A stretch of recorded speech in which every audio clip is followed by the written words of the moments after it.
I was sitting on the floor of my room, working on a project for my 2D design class. Drawing line after line, I got myself into a daze, thinking, what's even the point of this? Deep down, I knew that I only thought that because I was feeling exhausted at the time. In reality, I have poured out my values and beliefs onto pieces of paper plenty of times before. In high school, I based all of my art pieces on one main idea, and that was the disastrous impact that people can have on the environment. I used to always post these finished products on social media to spread awareness, and I always wondered if it ever really steered someone's way of thinking rather than, wow, she's so talented. Now I question, should art be used to influence society? When I think of art, I think of its history. I think of the variety of art movements that took place in response to societal standards. In this article called The Cultural Definition of Art, the author focuses on a claim made by philosopher Morris Weitz. Number 1, art has not yet been successfully defined, largely because, number 2, art keeps changing and pushing its boundaries.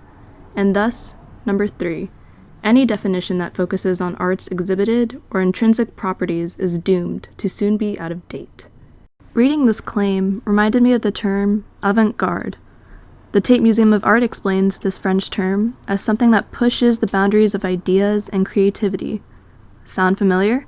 Art has been and will be challenging existing values and beliefs in society, hence the controversy and beauty of the different art periods in history. In order to figure out what other people thought, I composed a survey for my followers on Instagram. I asked questions like what the word art means to them, if it currently influences society, and if it should. I was delighted to find answers that stood out to me. About half of the responders replied that art meant self-expression. Although this answer is shown to be very common, I personally never thought about it that way. It almost feels as if I have been creating art blindly. I created my pieces through empathy, trying to see a certain situation from an animal set of eyes rather than my own to make a change. I did some research to find out how self-expression through art made a change in people's lives. What I've come to find out is that art therapy can be very beneficial to someone dealing with trauma. This clip from the documentary Art Therapy, A Universal Language for Healing, explains the significance. We need people who are trained to help other people because there is so much trauma in the world, from natural disasters to man-made disasters. And people who have been traumatized don't have words. They become speechless with fear. And being able to create images about those experiences is a way of not only expressing and articulating what happened, but actually of getting some control and power over it so that it doesn't have control and power over them. While learning more about patients participating in art therapy, I found an article called The Power of the Arts that noted how the Maudsley Mental Health Hospital lends its corridors to display the art made by patients. This actually led me to be curious about artwork in hospital rooms. Does that simple painting of an ocean shore have a significant role in your typical doctor visit? It might. In another article I found, characteristics of art such as consistency, size, color, contrast, shape, depth, and movement were shown to have an effect on patient satisfaction. Some conclusions consisted of a majority preferring bright colors over dark, familiar shapes and images, and openness. I found this very interesting because a simple painting is not something I would pay attention to when I enter a doctor's office. But next time, I know that's all I will be thinking about. Going back to my survey, I saw that the majority of responders thought that art currently does have an influence on society.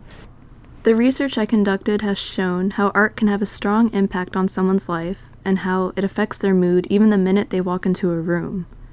As for the question, should it influence society, responders mostly answered in the view of seeing the art rather than making it. 2 people in particular mentioned the concept of propaganda and how art can be a medium of it. Such an example could be political cartoons. University of New England professor Richard Scoley, who has been studying political cartoons for decades, describes the cartoons as having a voice and structure to what people may be thinking. They don't necessarily change people's minds or opinions, but a strong cartoon challenges you. It provokes debate. In other words, this type of influence can allow people to acknowledge the opposite side of their political beliefs, even if they don't want to change their mind. Analyzing the results of my survey and diving into my research widened my view on the effect that art has on individuals. I'm starting to think that society influences art just as much as art influences society, because of the strong connection between the two. If I were to do more research on this topic, I would look into the many different forms that art has to offer, because art is not just limited to what is put on a canvas.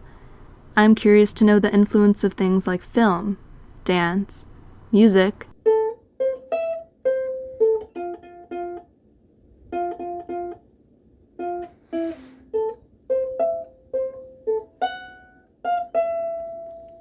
and much more. I will continue drawing and painting what I am passionate about, even when I'm tired. I can now come to my own conclusion that I don't always have to try to have an effect on people's minds, and that you can never go wrong with self-expression.